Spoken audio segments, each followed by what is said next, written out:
waktu kita akan berdoa dan minta banyak untuk membaca doa. Mari kita berdoa kita. Bapa di dalam surga, hari ini Kau pasti memberkati kami dengan ibadah kami yang terluka. Tuhan sembuhkan ketika kami pulang. Tuhan balut setiap luka kami yang sakit ketika kami pulang akan disembuhkan juga. Kami yang berbeban berat ketika kami pulang akan mendapatkan keberkahan dari Tuhan. Ibadah ini menjadi pesta rohani bagi kami, karena kami bersama dengan Tuhan. Kami memuji, menyembah, meninggikan nama Tuhan. Urapi hamba-hamba-Mu yang melayani kami, seluruh jemaat-Mu yang masih dalam perjalanan atau yang sudah ada dalam ruangan ini. Kami mau bersepakat bersama-sama, hanya Tuhan yang dipermuliakan. Hati kami haus, hati kami lapar akan kebenaran di dalam nama Yesus. Hamba menyerahkan ibadah ini dari awal pertengahan sampai akhir, hanya di dalam nama Bapa, Putra dan Roh Kudus. Haleluya. Amin. Shalom jemaat Tuhan, mari kita bangkit berdiri sambil menyapa sekeliling kita. Kita mau pujian bagi Tuhan, Great is our God.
berdoa agar penguasaan daripada Roh Kudus akan menguasai setiap hati dan pikiran kami. Hamba merubuhkan setiap benteng yang dibangun oleh kampuhan ini manusia dan menaklukkannya kepada Kristus. Hamba berdoa Tuhan agar setiap hati dan pikiran kami diperbaharui oleh Engkau. Roh dan batin kami semakin mengenal Engkau, mengerti rencanamu, mengerti apa yang Tuhan mau kami lakukan di dalam kehidupan kami. Pada saat pagi hari ini hamba menaklukkan setiap pikiran kepada Kristus dan membiarkan Roh Kudus bekerja dengan bebas pada pagi hari ini. Bicaralah kepada kami Tuhan, menyucikan dan menguduskan hati dan pikiran kami, agar menjadi tanah yang subur bagi benih kebenaran firman Tuhan. Secara khusus di dalam bibir hamba-Mu, pikiran dan hati hamba, sehingga apa yang hamba sampaikan akan merupakan isi hati daripada Tuhan. Kami menyerahkan seluruh waktu ini ke dalam otoritas daripada Bapa, Putra, dan Roh Kudus yang akan menguasai hati kami. Hamba mengusir setiap kuasa kegelapan yang tidak berasal daripada Tuhan dari ruangan ini, sehingga kami sungguh-sungguh akan menerima semua benih kebenaran firman Tuhan. Dan biarlah hati kami takluk sepenuhnya kepada Engkau, bertumbuh di dalam Engkau, dan semakin dewasa di dalam Tuhan. Terima kasih Bapa di dalam surga. Kami menyerahkan seluruh waktu ke dalam tangan-Mu. Di dalam nama Tuhan Yesus kami berdoa. Haleluya. Amin. Silakan duduk Bapak Ibu Saudara sekalian. Puji Tuhan, selamat pagi. Kita kembali dapat bertemu dan saya tahu ini merupakan satu kesempatan yang istimewa Bapak Ibu sekalian. Tema yang saya berikan pada hari ini adalah melangkah maju di tengah masa sukar. Melangkah maju di tengah masa sukar adalah satu komitmen ya, satu keputusan bagi kita. Mengapa? Karena mungkin Bapak Ibu Saudara sudah melihat ada banyak hal-hal di sekeliling kita yang sedang terjadi. Dan banyak orang percaya mengatakan bahwa ini adalah masa yang sukar, masa yang semakin berat. Kalau Bapak Ibu tahu mengapa sih masa-masa sekarang ini menjadi sangat sukar dan semakin sukar, kita masuk langsung aja ya, karena saya kalau lihat slide-nya itu slide-nya sangat banyak, 22 kalau saya nggak salah. Jadi Bapak Ibu Saudara harus dapatkan semua. Yang pertama, mengapa masa semakin sukar adalah karena Tuhan Yesus akan datang kedua kalinya. Bapak Ibu kalau lihat di dalam Matius pasal 24 ayat 6 sampai dengan ayat yang ke-12, ada satu peringatan yang diberikan oleh Tuhan Yesus ketika Tuhan Yesus akan mengalami kematian di atas kayu salib. Dan ini salah satu peringatannya di dalam Matius pasal yang ke-24 ayat yang ke-6 sampai ayat yang ke-12 ini adalah satu nasihat supaya setiap orang percaya berjaga-jaga. Ini adalah masa permulaan penderitaan. Saudara akan lihat di dalam Matius pasal 6 sampai pasal 24 ayat yang ke-6 sampai ayat yang ke-12 dikatakan seperti ini, kamu akan mendengar deru perang atau kabar-kabar tentang perang. Sekarang perang sedang terjadi, ya. Ada perang di dalam dunia ini, Saudara. Perang beneran, bukan perang dingin, ya. Perangnya pakai bom, perangnya pakai senjata. Ada dua negara yang berseteru. Namun berawas-awaslah, jangan kamu gelisah. Sebab semuanya itu harus terjadi, tetapi itu belum kesudahannya. Sebab bangsa akan bangkit melawan bangsa dan kerajaan akan melawan kerajaan. Akan ada kelaparan dan gempa bumi di berbagai tempat. Akan tetapi semuanya itu barulah permulaan penderitaan menjelang zaman baru. Pada waktu itu kamu akan diserahkan supaya disiksa, dan kamu akan dibunuh, dan akan dibenci oleh semua bangsa oleh karena namaku. Dan banyak orang akan murtad, dan akan saling menyerahkan dan saling membenci. Banyak nabi palsu akan muncul dan menyesatkan banyak orang. Dan karena makin bertambahnya kedurhakaan, maka kasih kebanyakan orang akan menjadi dingin. Ayat ini tutup dengan ayat yang ke-13. Tetapi orang yang bertahan sampai pada kesudahannya akan selamat. Bapak Ibu Saudara, di dalam Matius pasal 24 ayat yang ke-6 sampai 12 ini ada banyak kabar yang menyesatkan. Sekarang itu kita banyak dengar kabar yang hoax ya. Gak tahu yang benar sumbernya yang mana. Mengapa? Karena sosial media, internet ya, semua berita-berita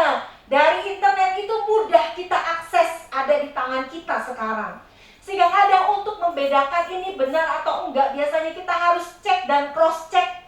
Gak bisa langsung percaya, gak bisa langsung gitu ya. Adanya deru perang, adanya kelaparan, adanya perekonomian yang tidak menentu, gempa bumi dan tanda-tanda alam juga sekarang semakin banyak Bapak Ibu sekalian. Ya kalau saya di sekolah kadang-kadang saya suka khawatir. Kenapa kalau udah mulai di atas jadi apa tuh ya, PowerPoint, tempat PowerPoint-nya ya, infokusnya itu udah mulai goyang-goyang. Saya bertanya-tanya, ini anak-anak yang lagi lari-lari atau ini lagi gempa? Kenapa? Karena itu sudah menjadi satu hal yang biasa. Dulu orang gempa itu takut, sekarang gempa itu menjadi sesuatu yang biasa. Saudara, bukan hanya itu saja, tapi dikatakan kasih kebanyakan orang akan semakin dingin. Sehingga apa? Sehingga terjadi kemurtatan dan kebencian. Saya katakan di sini, stay alert, artinya berjaga-jaga. Saudara harus tahu bahwa berita tentang kedatangan Tuhan Yesus kedua kali, pernah saya beritahukan di dalam firman Tuhan beberapa waktu yang lalu, sering ditanyakan, sering disampaikan oleh hamba-hamba Tuhan. Tapi saya mau beritahu kepada saudara, walaupun mungkin kita masuk ke dalam masa yang mulai semakin sukar, saya harus jujur, saya nggak tahu kapan Tuhan Yesus datang. Ya, nggak ada seorang pun yang tahu, Alkitab ngomong. Hanya Tuhan yang tahu kapan Dia akan datang. Coba diklik. Saya katakan masalah terjadi di mana-mana, saudara.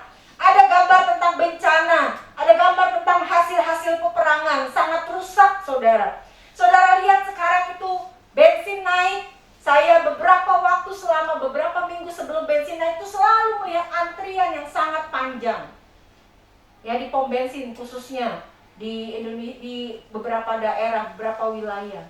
Dan ini lihat, saudara lihat di beberapa daerah di Indonesia. Kemarin diberitakan ada 5 daerah, saya nggak tahu sekarang bertambah atau berkurang, yang sudah mengalami inflasi, adanya kenaikan nilai dari mata rupiah.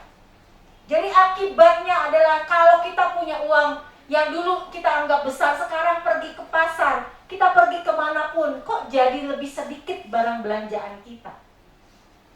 Dan saudara, kemarin yang terakhir, Ratu Elizabeth yang kedua meninggal. Dan ketika dia meninggal itu berita masuk bahwa dia salah satu ratu yang memerintah, salah satu yang terlama di Inggris. Sehingga ketika parlemen itu akan melantik gitu ya, raja yang baru, mereka bertanya-tanya, ini raja akan berapa lama bertahan? Karena mereka harus mengganti mata uang. Karena gambarnya itu harus raja atau ratu Inggris. Saudara bayangkan ini. Ya, saatnya saya dengar berita, saya nggak tahu apakah dari beberapa hari atau cuma beberapa waktu, itu pasar saham, bursa saham di Inggris itu harus istirahat, berhenti tutup ketika ratu ini meninggal. Saudara, ini keadaan yang sangat tidak menentu. Gak ada yang tahu, gak ada yang bisa prediksi ke depannya. Kita mungkin menjadi gentar, kita mungkin menjadi takut. Padahal kemarin di dalam beberapa minggu yang lalu saya katakan sebetulnya kerinduan kita adalah untuk level up. Hidup kita mengalami peningkatan, tapi kalau kondisinya seperti ini, bisa nggak kita mengalami peningkatan? Saudara kan mungkin bertanya, apa yang sedang terjadi, apa yang harus dipersiapkan? Beberapa waktu yang lalu saya pernah membaca dan mendengar, itu Corrie ten Boom itu menuliskan, untuk menyerahkan masa depan kita yang tidak menentu, unknown future, kepada known God, kepada Tuhan yang kita kenal. Hari ini kalau saudara merasa bahwa saya gak tahu apa yang akan terjadi ke depan, mungkin banyak kegentaran, banyak masalah, banyak masa yang sukar, hari ini harus datang kepada Tuhan dan sungguh-sungguh berserah kepada Tuhan. Saya lanjut. Masa yang sukar terjadi, yang kedua diklik, karena iblis sedang bekerja keras untuk menjatuhkan kehidupan orang percaya. Saudara sadar atau tidak sadar, kemarin dalam satu firman Tuhan di bagian level up, saya bilang, orang Kristen yang menyadari bahwa hidupnya itu sudah masuk ke dalam level yang paling tinggi gitu ya, dia harus sadar, saudara harus sadar, kita bukan berada di tempat bermain. Saudara, kita ada di medan peperangan. Iblis itu berjalan keliling seperti singa yang mengaum mengaum-ngaum dan mencari orang yang dapat ditelannya. Saya katakan stay alert, berjaga-jaga. Buka matamu, buka imanmu. Pandang kepada Tuhan, perhatikan Dia. Mengapa? Karena Tuhan merindukan kita menjadi orang Kristen yang sadar dan berjaga-jaga. Kita harus betul-betul imannya naik.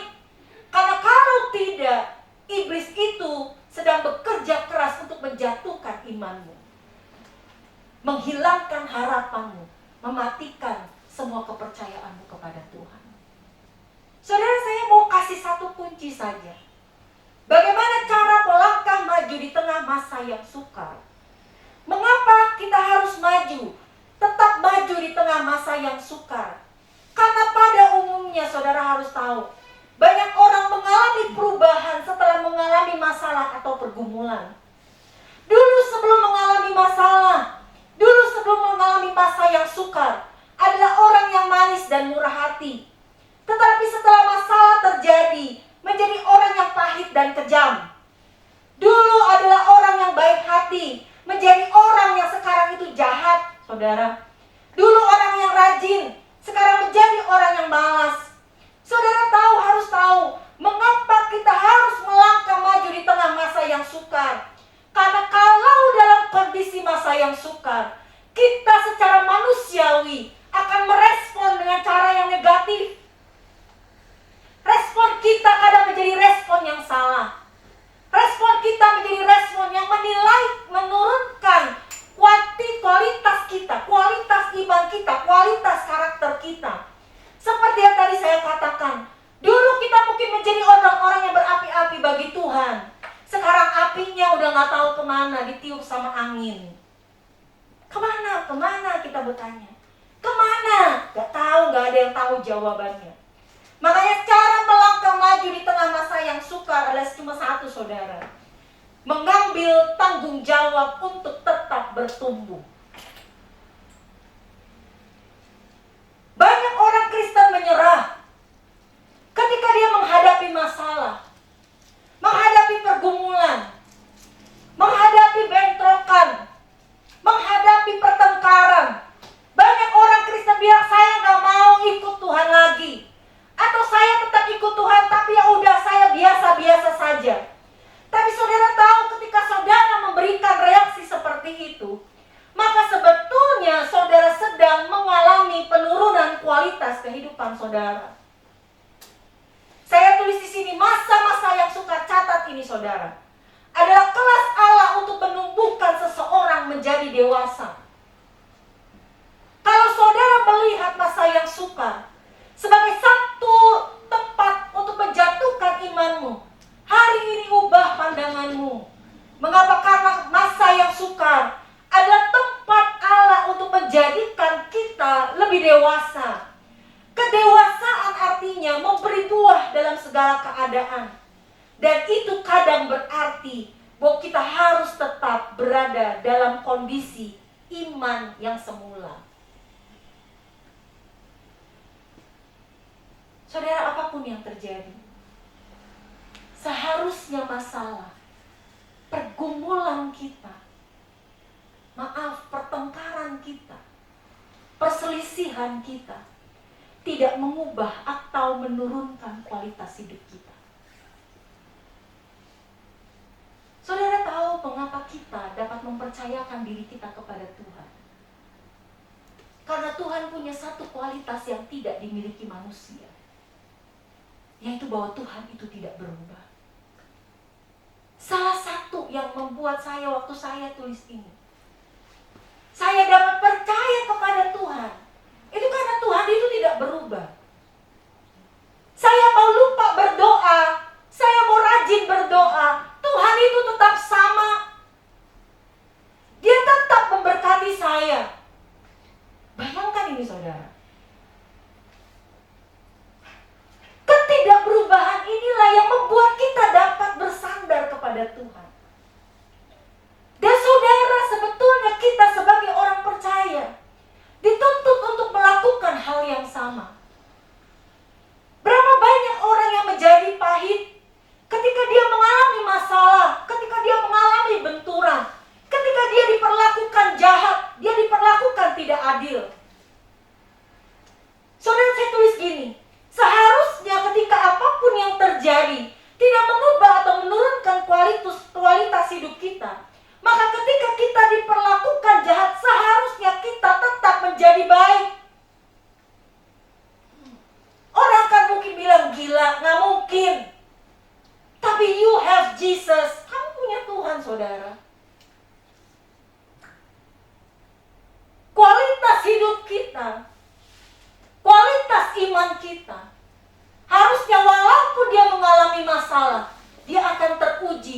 dengan waktu. Kita seharusnya bisa ngomong sama seperti Ayub. Kalau Tuhan menguji saya akan timbul seperti emas. Kalau saudara diperlakukan tidak adil, saudara tetap akan berlaku adil. Ketika saudara diperlakukan kasar dan semena-mena, saudara akan tetap bersikap lemah lembut. Saudara, ini salah satu yang saya katakan ketika kita mengambil tanggung jawab untuk bertumbuh. Bertumbuh kadang itu bertahan dalam keadaan kondisi yang semula. Saudara tidak bergerak kualitasnya. Kualitasnya tetap number one, nomor 1, gak bisa diturunkan apapun yang terjadi. Kenapa? Karena Tuhan kita, Tuhan yang tidak berubah. Coba diulang lagi. Ini tulisannya saudara. Masa yang sukar adalah kelas Allah untuk bertumbuh. Saudara harus memahami, berubah itu memang beresiko, tapi jauh lebih beresiko jika kita tidak berubah. Coba diklik. Ingat ini saudara. Saya suka dengan statement ini, bahwa you are only young once, but you can be immature forever. Artinya kita itu menjadi muda cuma sekali seumur hidup. Tapi saudara bisa menjadi tidak dewasa selama-lamanya.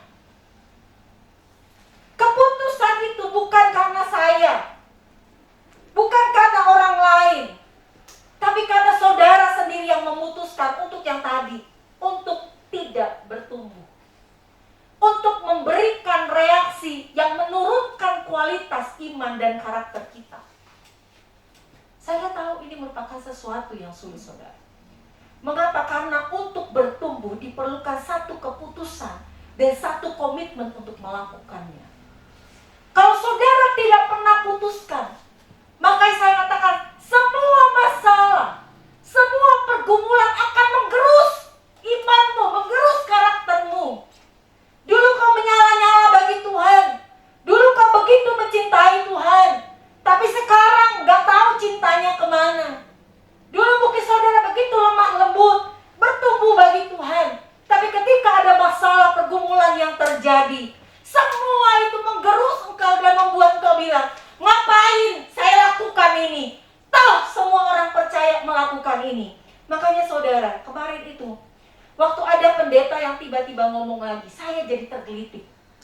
Kan suka ada orang ngomong gini, kita itu jangan menggarami lautan.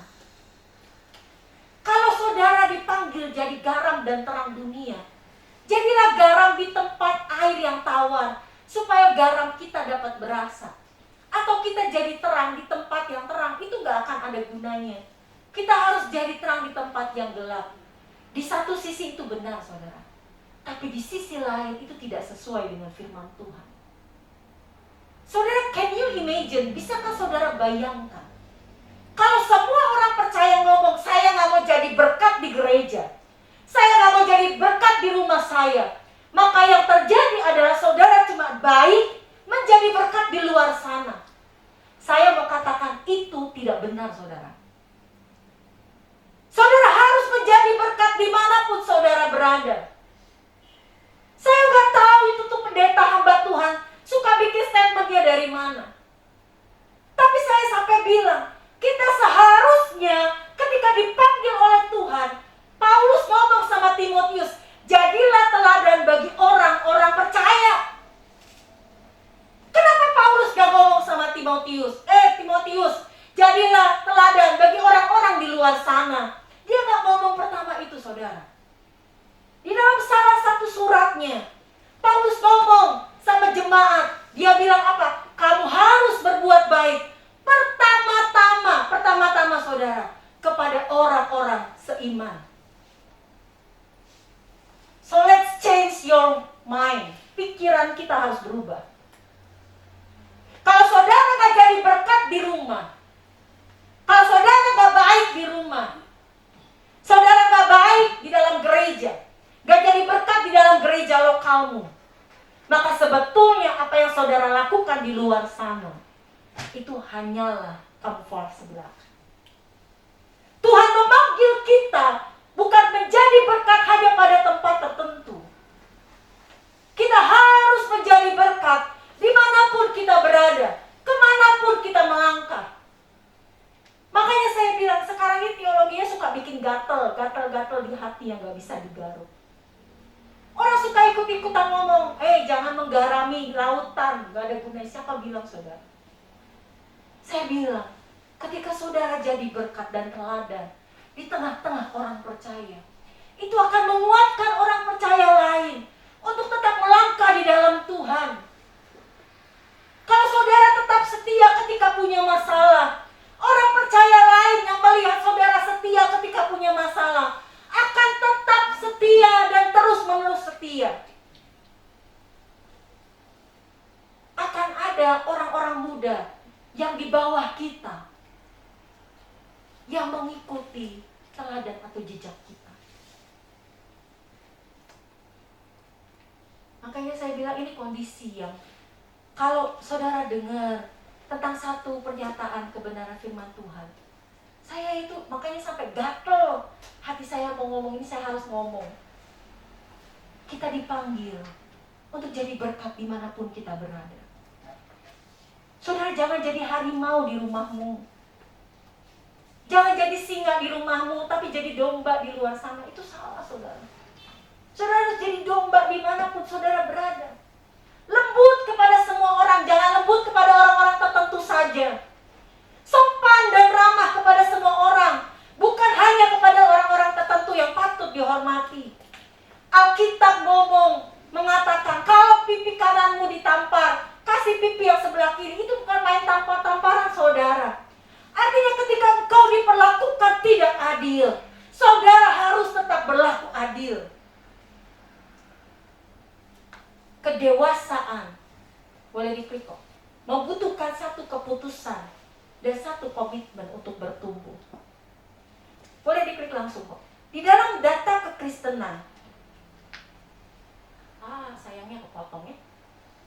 10% orang Kristen tidak ditemukan di gereja. 20% orang Kristen jarang menghadiri ibadah di gereja. 25% orang Kristen tidak pernah berdoa secara rutin. 30% orang Kristen tidak pernah membaca Alkitab secara rutin. 40% orang Kristen tidak pernah memberi kepada gereja atau hamba Tuhan. 60% orang Kristen tidak pernah memberi kepada pekerjaan misi. 75% orang Kristen tidak pernah melakukan tugas pelayanan di gereja. 95% orang Kristen tidak pernah memenangkan satu orang untuk Kristus.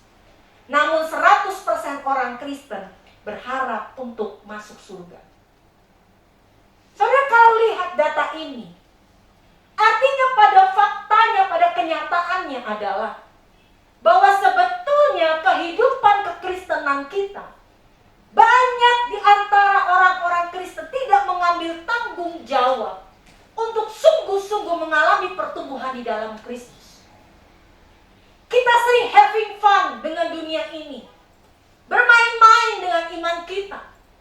Kita menganggap toh Tuhan begitu setia dan mengasihi kita, makanya saya bisa bolak-balik datang kepada Tuhan every time saya mau, kapanpun saya mau datang sama Tuhan. Tapi kalau lihat data ini, saudara lihat ini adalah angka yang sangat menyedihkan. Ini angka yang membuat kita seharusnya orang Kristen, orang percaya sesak nafas. Kita berharap semua untuk masuk ke dalam surga. Saya beberapa waktu yang lalu saya ngomong, pada faktanya adalah banyak orang Kristen pada akhir hidupnya menemukan dia tidak pernah bertumbuh di dalam Kristus. Dia tidak pernah mengenal Kristus dengan sungguh-sungguh. Coba diklik. Klik satu kali lagi kok. Klik satu lagi. Saya mau cerita tentang Hagar, saudara. Ini udah mau akhir, saudara. Biasanya kalau udah saya telling a story, cerita ya, biasanya akan berakhir. Tapi ini sangat menarik. Saudara tahu tahu tentang Hagar itu ada di dalam Kejadian pasal 16. Hagar itu masuk mungkin kira-kira sampai pasal 19 atau 20. Coba diklik aja langsung. Siapa sih Hagar sebenarnya? Hagar itu ada kemungkinan besar adalah hamba perempuan. Jadi dia seorang budak. Dihadiahkan pada dari raja Mesir kepada Sarai. Ingat, saya pernah cerita Sarai itu pernah 2 kali mau diambil istri sama raja. Sekali sama raja Mesir, sekali lagi sama raja Abimelek. Karena Sarai itu cantik banget, sampai dia usianya padahal udah kalau saya perkirakan usianya 60-70 tahun. Tapi raja aja masih mau mengambil dia sebagai istri. Jadi pada waktu dia diambil sebagai istri oleh seorang raja Mesir, Sarai itu kemudian dihadiahi seorang budak. Biasanya kalau diambil, ada budak yang mendampingi dia yang jadi pelayan setianya. Nah, makanya ini datanglah si Hagar. Saya perkirakan mungkin Hagar itu adalah si budak perempuan tadi. Atau juga mungkin Hagar dibeli oleh Abraham pada waktu perjalanannya ke Mesir. Saya nggak tahu yang benar yang mana, tapi kurang lebih seperti itu. Dan diperkirakan Hagar itu sudah mengikuti Sarai itu selama 10 tahun.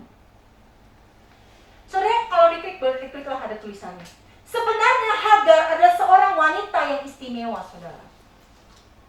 Dia memiliki 2 kali perjumpaan pribadi dengan Tuhan. Tetapi perjumpaannya dengan Tuhan tidak memberikan dampak yang besar dalam hidupnya. Terlepas dari fakta bahwa Hagar dan keturunannya bukan umat perjanjian Tuhan. Saudara tahu, boleh diklik ada gambarnya. Di sebuah sumur, waktu Hagar itu masih hamil muda, waktu dia mulai sombong, mungkin ngomong sama istrinya Abraham, sama Sarai, dan Hagar bilang, tuh lihat, saya aja bisa hamil, kamu enggak. Ya tanduknya Sarai keluar. Dia menindas, mungkin masih dia lagi hamil muda, mual-mual, disuruh ambil air, disuruh bebersih, tapi karena dia seorang budak, dia harus melakukannya. Waktu dia merasa gak tahan, Hagar itu melarikan diri. Dia pergi pokoknya dia pergi melarikan diri. Dan waktu dia melarikan diri di sebuah sumur, Tuhan berjumpa dengan Hagar. Dia bilang, kamu harus kembali kepada Sarai. Aku akan menjanjikan kamu keturunan yang banyak. Dan terkesan karena ada satu pengalaman yang pribadi berjumpa dengan Tuhannya Abraham. Maka Hagar menyebut sumur itu sebagai sumur milik dia yang hidup dan melihat saya. BR Lahain Roy. The God who sees me. Saudara, dalam posisi ini, sebetulnya Hagar menempatkan Tuhan pada posisi yang benar. Tuhan itu melihat pergumulannya. Tuhan melihat perjuangannya. Tuhan melihat semua air matanya. Tuhan melihat semua pengorbanannya tanpa ada satupun yang terlewat. Tapi saudara tahu, dalam kondisi seperti ini ketika Hagar kembali kepada Abraham, Hagar seperti tanda kutip melupakan perjumpaannya dengan Tuhan. Ini bahaya, saudara. Banyak orang Kristen yang melakukan seperti ini. Dia berjumpa dengan Tuhan. Dia bertemu dengan Tuhan. Dia mengalami pengalaman pribadi dengan Tuhan. Tapi pengalaman pribadinya itu tidak pernah mengendap di dalam hatinya. Tidak pernah mengubah hidupnya. Tidak pernah membuat dia berpaling sungguh-sungguh kepada Tuhan dan mencari Tuhan. Walaupun dia ngomong bahwa dia adalah Tuhan yang melihat saya. Dia melihat pergumulan kita, saudara. Dia melihat perjuangan kita. Dia melihat semua air mata kita. Dia melihat semua pengorbanan kita. Tanpa ada satupun yang terlewat. Dia melihat segala yang terjadi dalam hidup kita. Tapi kita sering menjadi sama seperti Hagar. Kita melupakan pengalaman tersebut. dan tidak pernah membiarkannya tertanam dalam hati kita dan bertumbuh di dalamnya. Boleh diklik kok 2 kali aja karena ini gambarnya tadi sama. Dalam peristiwa yang kedua, Hagar itu bertemu dengan Tuhan pada waktu Ismail itu sekitar umurnya udah 17 tahun. Saat itu Sarai itu sudah punya Ishak. Dan waktu dia lihat Ishak itu masih umur 3 tahun, lagi lucu-lucunya. Dan karena lagi lucu-lucunya, masih kecil, lagi jalan, mungkin Ismail ini agak iseng sedikit. Dan waktu dia iseng sedikit, Sarai ngomong dalam hati, anak ini, Ismail, tidak boleh bertumbuh bersama dengan Ishak. Dia memberikan pilihan kepada Abraham. Abraham, kamu pilih. Dan hari ini kamu harus mengusir Hagar keluar bersama dengan Ismail. Karena anak saya tidak akan bertumbuh bersama dengan anak budak. Singkat cerita, Abraham dengan berat hati. Waktu dia ngomong sama Tuhan, Tuhan bilang, kamu tenang aja, saya akan pelihara hidup anak ini. Saudara tahu, waktu diusir, Hagar dan Ismail itu kehabisan air.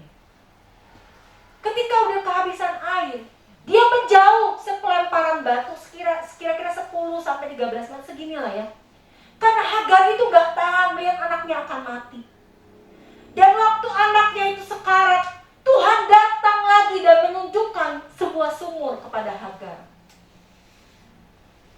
Bertemu lagi saudara. Ketika Tuhan mendengar suaranya Ismail yang mungkin udah mau mati karena kekurangan air. Dan ketika bertemu lagi, saudara tahu pengalaman yang kedua itu pun tidak mengubahkan Hagar. Boleh diklik. Pada akhirnya Hagar tetap hidup dalam kebiasaan perbudakannya. Saudara, dia tidak pernah memiliki hubungan pribadi dengan Tuhan yang dikatakan sebagai Allah yang telah melihatnya. Dia tidak pernah menjadi orang yang merdeka, sekalipun sebenarnya dia sebenarnya berjumpa dengan Tuhan yang sanggup memerdekakannya. Hagar tetap ada di dalam perbudakannya, di dalam sepanjang umur hidupnya. Saudara, saya harus ngomong ini. Ketika kita mengalami pergumulan, kesulitan, banyak hal yang tidak mudah, saudara.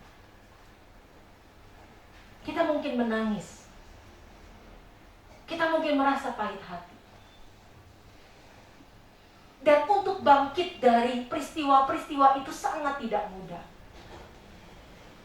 Saudara mungkin dilukai orang lain, dihina. Tapi ketika Alkitab ngomong bahwa kita tetap harus melakukan yang terbaik, kita harus melakukannya, saudara. Dan saudara punya Tuhan yang sanggup untuk menolong saudara, mampu dan memerdekakan saudara dari semua perasaan itu. Mungkin saudara perlu waktu 1-2 tahun, 3-4 tahun. Tapi tetaplah berjalan dan hidup dalam kebenaran, sekalipun saudara diperlakukan tidak benar.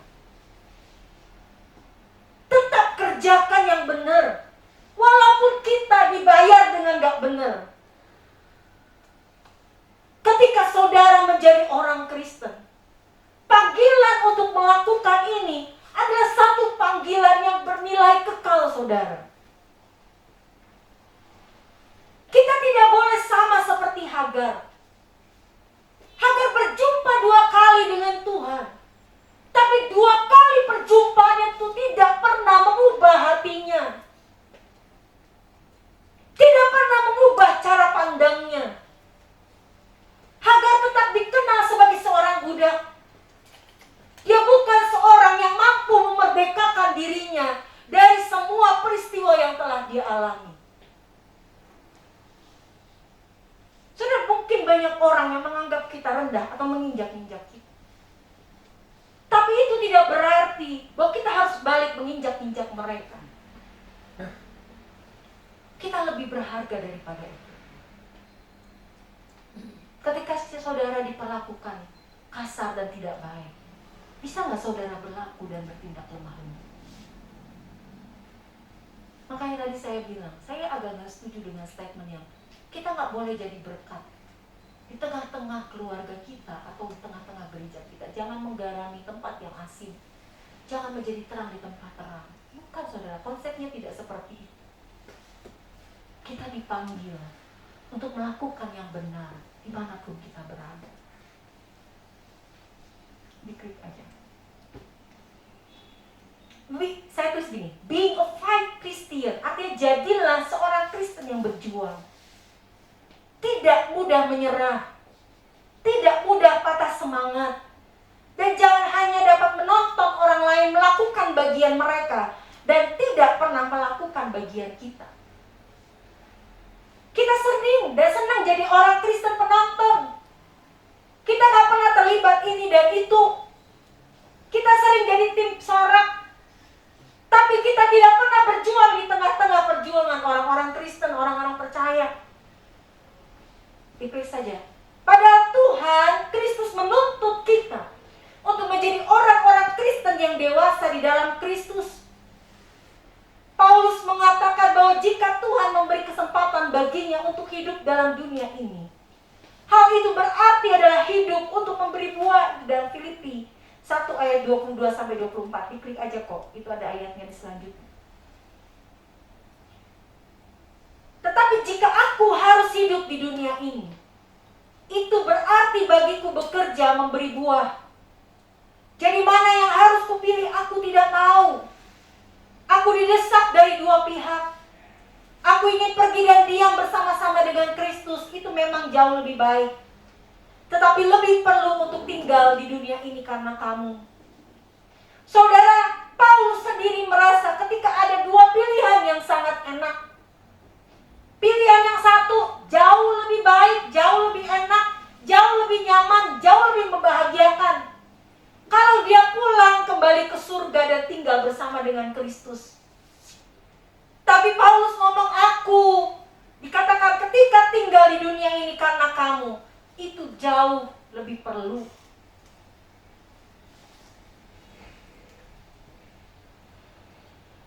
Mungkin bagi saudara,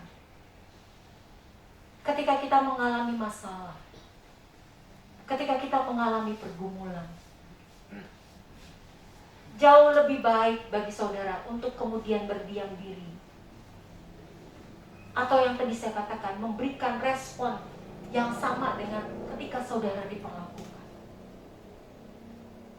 Kita diperlakukan jahat, kita jauh lebih jahat. Kita diperlakukan tidak sopan, kita jauh lebih tidak sopan. Tapi itu reaksi yang membuat kualitas hidup kita sebetulnya lebih turun dari sebelumnya. Karena Tuhan memanggil kita untuk naik kepada level selanjutnya. Coba diklik. Jadi ketika kita hidup dalam dunia ini, Kristus bukan mengatakan kepada kita bahwa kita hanya duduk-duduk menunggu sampai kita dipanggil pulang oleh Bapa di surga. Melainkan kita harus melakukan sesuatu yang diperlukan oleh Kristus untuk melengkapi apa yang kurang dalam pengorbanannya, yaitu melengkapi tubuh Kristus, yaitu gereja atau orang percaya. Diklik terakhir. Do something for Jesus. Karena it is the time. Lakukan sesuatu buat Tuhan Yesus. Saya tidak tahu apakah saudara memilih untuk menjadi seperti Hagar. Boleh saudara ribuan kali bertemu dengan Yesus. Saudara boleh ribuan kali datang ke KKR. Nangis-nangis. Ketemu sama Yesus. Tapi kalau tangisan itu tidak pernah mengubah hatimu, tidak pernah mengubah cara berpikirmu, tidak pernah mengubah cara bertindakmu, maka tangisanmu di dalam KKR, di dalam gereja, di dalam kebaktian waktu engkau berjumpa dengan Yesus, nilainya 0, gak ada. Dan kalau saudara berjumpa dengan Yesus dan itu mengubah hatimu, membuat engkau melakukan sesuatu yang jauh lebih baik, mengubah cara berpikirmu, menjadikan kau lebih dewasa, menjadi orang-orang yang Kristen yang fight, yang berjuang. Saudara, hidup ini perjuangan, saudara. Kemarin saya bicara dengan anak saya, bahwa kadang hidup itu memberikan hasil yang tidak ideal. Kita tidak selalu bisa mengharapkan hasil yang terbaik, karena dosa memang, saudara, sangat merusak. Tapi kita sebagai orang percaya dipanggil untuk tetap dapat berjuang di tengah-tengah hasil yang tidak ideal. Kita disuruh untuk tetap melakukan yang terbaik ketika dunia memperlakukan kita tidak baik. Saudara, jangan nangis dan bilang kasihan deh kamu. Jangan tepuk tubuhmu dan mengatakan orang lain, saya suka ngomong, orang lain punya karunia menikmati yang sangat luar biasa, tapi kok saya cuma menikmati yang seperti ini, gak apa-apa, saudara. Buka hatimu dengan lapang dan bebas. Karena apa yang dipercayakan padamu saat ini oleh Tuhan jauh lebih penting. Kita kadang gak punya kesempatan untuk melakukan jauh lebih banyak lagi. Kenapa? Karena ada banyak hal yang mungkin tidak terjadi sesuai dengan keinginan kita. Tapi orang yang dewasa, ketika kita melangkah maju di tengah masa sukar, adalah kita tetap melakukan yang terbaik bagi Tuhan kita Yesus Kristus. Berdiri bersama-sama dengan saya, saudara. Ingat ketika masa tidak semakin baik, penuh dengan masa yang sukar. Ada banyak hal yang terjadi, mungkin di luar dari kendali dan kontrol kita. Banyak yang kita harapkan kok gak sesuai dengan apa yang kita inginkan. Gak terjadi. Saya cuma bilang, oke. Karena itulah hidup. Tapi yang penting adalah tetaplah melangkah dan maju. Tetaplah bertumbuh. Tetaplah lakukan yang terbaik. Sekalipun banyak hal tidak baik di dalam hidupmu. Percaya kepada ketidakperubahannya Tuhan yang memberkati engkau. Percaya bahwa Tuhan melihat kondisi dan kehidupanmu jauh melampaui orang lain. Dia tahu apa yang ada di dalam rumahmu. Dia tahu apa yang terjadi di dalam kamarmu. Dia tahu tangisanmu di balik bantal. Dia lihat semua itu. Hanya hari ini, kalau kau berjumpa dengan dia sama seperti Hagar, jangan jadi Hagar, saudara. Hagar melewatkan 2 kesempatan dan dia tidak pernah bertumbuh dan mengenal Tuhan. Saudara, jangan lewatkan kesempatan. Kenal dia dengan sungguh-sungguh. Kita mau minta Roh Kudus memegang tangan kita. Peganglah tanganku, Roh Kudus. Peganglah tanganku, Roh Kudus. Setiap hari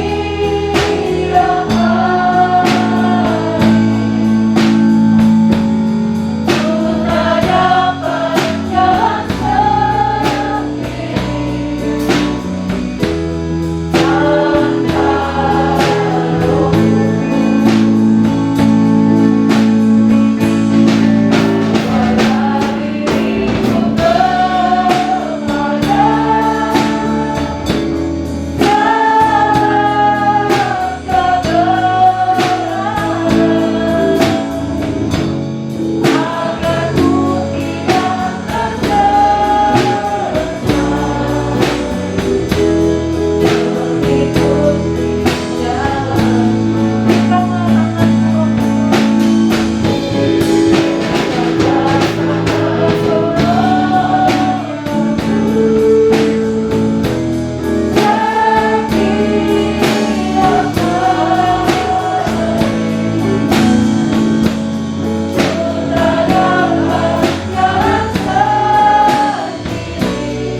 melihat semua pergumulan kita. Dia melihat dan Dia tahu dan tahu. Hari ini ingat saudara, jadilah berkat di dalam rumah tanggamu, di dalam rumahmu. Jangan galak-galak di rumah saudara. Lemah lembutlah di rumah. Penuh kasih kepada orang-orang yang di rumah. Bersikap baik. Bukan karena saudara di rumah saudara tidak bisa menjadi diri saudara sendiri, bukan. Tapi berubahlah pembaharuan budimu. Cara berpikir, bertindak, dan mengambil keputusan. Ngomong, Tuhan tolong saya. Jadilah berkat saudara dimanapun kau berada. Kadang hidup tidak ideal, tidak sebaik yang kita kira. Tapi itu bukan berarti mengizinkan kita melakukan hal-hal yang buruk. Justru kita tetap harus melakukan yang terbaik. Kita minta Roh Kudus untuk menolong kita. Angkat tangan kananmu, taruh tangan kirimu di depan dadamu. Kanan peganglah tanganmu.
Tapi itu tidak membuat kami melakukan hal yang buruk. Kami tidak mau menjadi seperti Hagar, Tuhan, yang bertemu dengan Engkau di tengah-tengah masalah. 2 kali dia berjumpa dengan Tuhan, tapi itu tidak pernah mengubah hatinya. Kami mau menjadi orang-orang Kristen, orang-orang percaya, yang mengubah hati kami, mengubah cara berpikir kami, mengubah sikap kami, agar kami menjadi orang Kristen yang tangguh, agar kami tetap menjadi berkat dimanapun kami berada. Tidak peduli kami ada di rumah yang sukar, di rumah yang penuh dengan masalah. Tidak peduli kami ada di sekolah yang penuh dengan tidak baik, hal-hal yang tidak baik. Tidak peduli kami berada di dalam gereja yang kecil, atau dimanapun kami berada. Tetapi kami mau menjadi berkat dimanapun Tuhan memanggil kami. Kami mau menjadi orang Kristen yang berjuang di tengah-tengah perjuangan iman bersama dengan Tuhan. Pegang tangan kami, tolong kami untuk melihat Engkau, dan tolong kami untuk selalu melakukan yang terbaik. Apa tahu tidak mudah, tapi beri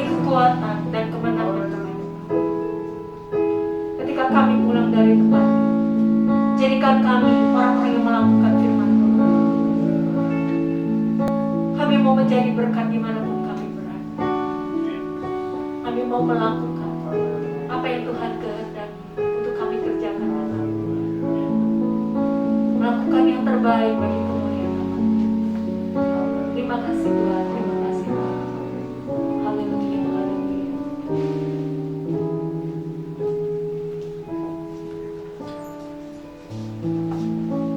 Ketika kami meninggalkan tempat ini Tuhan, biarlah hati kami, pikiran kami tetap tertuju kepada Tuhan.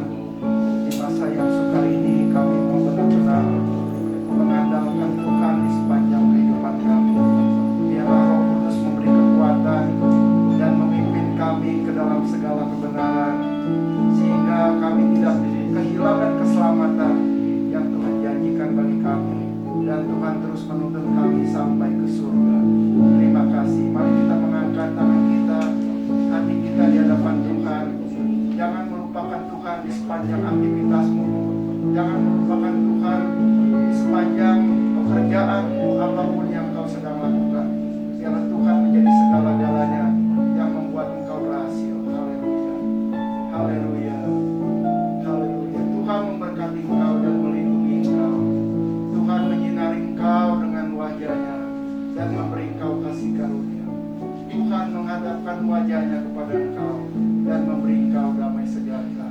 Saudara-saudaraku yang kekasih, terimalah berkat dari Allah Bapa, kasih sayang dari Tuhan kita Yesus Kristus, dan persekutuan dari Roh Kudus akan menyertai kita mulai saat ini sampai Maranatha, Tuhan Yesus datang kali yang kedua. Terpujilah nama Tuhan selama-lamanya. Di dalam nama Yesus kami berdoa. Haleluya. Yang percaya sama-sama katakan amin. Amin. Tuhan memberkati.